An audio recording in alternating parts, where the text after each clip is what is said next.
হঠাৎ করে বিকট অনেক শব্দ হয়েছে।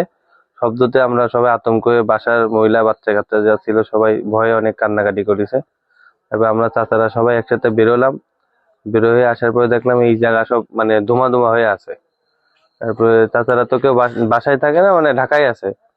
তো চাবি থাকে আবার কাজের মহিলার কাছে, তারে ডেকে এনে আমরা গেট খোলাই, পরে দেখি যে ভিতরে এরকম মানে চিহ্ন হয়ে পড়ে আছে। আর এই জায়গা অনেক ধুমার মতন বারুদের গন্ধ বেরোচ্ছিল এবং ধোঁয়া উঠতেছিল অনেক। সংবাদ পেয়ে তাৎক্ষণিকভাবে আমি আমার সঙ্গীয় অফিসার ও ফোর্স সহ ঘটনাস্থলে চলে আসি।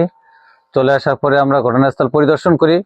পরিদর্শন সাপেক্ষে এখানে দেখতে পেয়েছি যে ককটেল বিস্ফোরণের কিছু আলামত পাওয়া গেছে এবং এখানে যে জায়গাটা বিস্ফোরিত হয়েছে সেখানে কিছু চিহ্ন রয়ে গেছে এবং কিছু গ্লাস ভাঙা রয়েছে।